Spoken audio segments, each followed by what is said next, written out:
ನಾನು ನಿಮ್ಮಲ್ಲಿ ವಿನಂತಿ ಮಾಡ್ತೀನಿ, ಪ್ರಧಾನಮಂತ್ರಿಗಳ ಒಂದು ಸಂದೇಶ ಇದೆ. ನಿಮ್ಮ ಮಕ್ಕಳು ಬಲಾಢ್ಯರಾಗೋದಕ್ಕಿಂತ ಹೆಚ್ಚಾಗಿ ನವರವತೆಯಲ್ಲಿ ಕೆಲಸ ಮಾಡಬೇಕಾಗಿದೆ. ಆ ಮಕ್ಕಳಿಗೆ ಓದೋದ್ರ ಜೊತೆಯಲ್ಲಿ ಆಟ ಆಡೋದಕ್ಕೂ ಕೂಡ ಒಂದು ಅವಕಾಶವನ್ನು ಮಾಡಿಕೊಡಿ. 20 ಗಂಟೆಯಲ್ಲಿ 26 ಗಂಟೆಯಲ್ಲಿ ಎಲ್ಲೋ ಒಂದು ಕಡೆ ಮನೆಗೆ ಬಂದ ತಕ್ಷಣ ಏನೋ ವಾಟ್ಸಪ್ ನೋಡಿಕೊಂಡು ಮತ್ತೊಂದು ನೋಡಿಕೊಂಡು ನಾವು ಮೊಬೈಲ್ಗಳು ನೋಡ್ಕೊಳ್ಳೋದನ್ನು ಕಡಿಮೆ ಮಾಡಿ, ಅದಲ್ದಿನ ಮಕ್ಕಳ ಶಕ್ತಿಯ ಮುಂದೆ ಯಾವುದೇ ಒಂದು ಕೆಲಸಗಳು ಮಾಡಕ್ಕಾಗೋದಿಲ್ಲ. ಇವತ್ತು ನಾನು ನಿಮ್ಮನ್ನು ಮನವಿ ಮಾಡ್ತೀನಿ,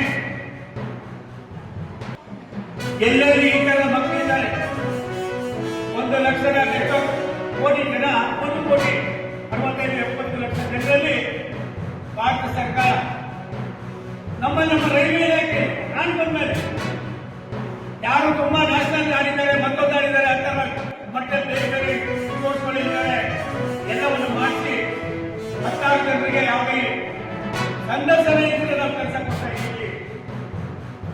ನರೇಂದ್ರ ಮೋದಿಯವರು ರಾಷ್ಟ್ರದ ಕೊನೆಯ ಹಂತದಲ್ಲಿ ತನಕ ಬಡವರಿಗೂ ಅನುಕೂಲ ಆಗಬೇಕು.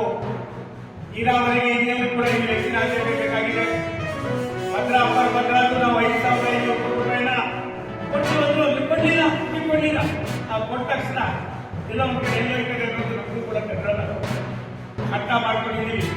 ಯಾವಾಗ ಕೊಡಬೇಕು ಕೊಡ್ತೀವಿ, ಕೊಡೋದಿಲ್ಲ ಅಂತ ಹೇಳಿದ್ರೆ ನಮ್ಮ ರಾಷ್ಟ್ರದ ಪ್ರಧಾನಿಗಳ ರಾಷ್ಟ್ರದ ಮಂತ್ರಿಗಳು 16 ಭಾಗಗಳಲ್ಲಿ ಚರ್ಚೆ ಮಾಡಿದ್ದಾರೆ.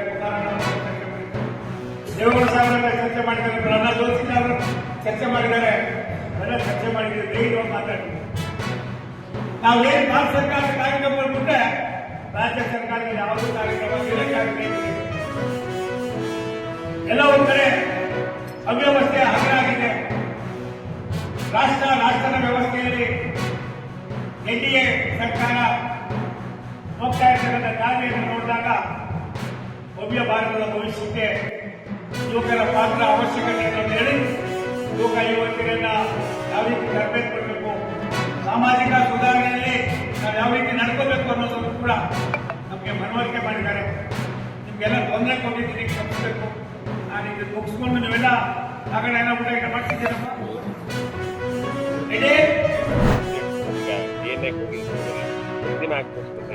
ಇಲ್ಲ, ಬಹಳ ದುರದೃಷ್ಟಕರ ನೋಡಿ. ಅವನು ರಸ್ತೆ ಇನ್ನೊಂದು ರಸ್ತೆಯಲ್ಲಿ ಹೋಗ್ತಾ ಇದ್ದವನು ಮೀಡಿಯನ್ನ ಜಂಪ್ ಮಾಡಿ ಈ ಕಡೆ ಬರ್ತಾನೆ ಅಂದರೆ ಏನು ಹೇಳಬೇಕು ಇದಕ್ಕೆ ಅಂತ ಗೊತ್ತಾಗೋದಿಲ್ಲ.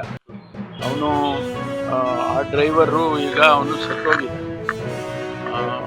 ಅವನು ಯಾವ ಕಂಡೀಷನಲ್ಲಿದ್ದ ನಿದ್ದೆಯಲ್ಲಿ ಇದು 2:30-3 ಗಂಟೆ ಸಂದರ್ಭದಲ್ಲಿ ಆಗಿರುವಂಥದ್ದು. ನಿದ್ದೆನಲ್ಲಿ ಅವನು ಈ ಕಡೆ ಜಂಪ್ ಮಾಡಿಬಿಟ್ಟಿದ್ದಾನೆ. ಜಂಪ್ ಮಾಡಿ ಡಿವೈಡರ್ನ ಈ ಕಡೆ ಬಂದು ಅವನು ಬಸ್ಸಿಗೆ ಬಂದಿದ್ದಾನೆ. ಭಾಳ ದುರದೃಷ್ಟಕರ. ಅವರೆಲ್ಲ ನಿದ್ದೆ ಮಾಡ್ತಾ ಇದ್ರು. ಭಾಳ ಜನ 6 ಜನ, ಇವತ್ತು 6 ಜನ ಅಂತ ಹೇಳ್ತಿದ್ರು, 5 ಅಂತಿದ್ರು, ಈಗ 6ನೇದು ಆಗಿದೆ, 6 ಜನ ಅಂತೇಳಿ ಮತ್ತು ಭಾಳ ಜನ ಅವ್ರಿಗೆಲ್ಲ ಗಾಯಗಳಾಗಿದ್ದಾರೆ. ಆಸ್ಪತ್ರೆಗಳಿಗೆ ಸೇರಿಸಿ ಟ್ರೀಟ್ಮೆಂಟ್ ಎಲ್ಲ, ಕೆಲವರು ಗಂಭೀರವಾಗಿ ಆಗಿರ್ತಾರೆ, ಸುಟ್ಟುಗಾಯಿ, ಅದರಿಂದ ಗಂಭೀರವಾಗಿರುವಂಥದ್ದು ಟ್ರೀಟ್ಮೆಂಟ್ ಕೊಡ್ತಾ ಇದ್ದಾರೆ. ಬಾಡಿ ಏನೇ ಆಗಲಿ ಎಲ್ಲ ಬಾಡಿಗೂ ಹೌದು, ಯಾಕೆಂದರೆ ವೆರಿಫಿಕೇಶನ್ ಆಗಬೇಕು, ಅದನ್ನು ಮಾಡಿ ಕೊಡ್ತಾರೆ.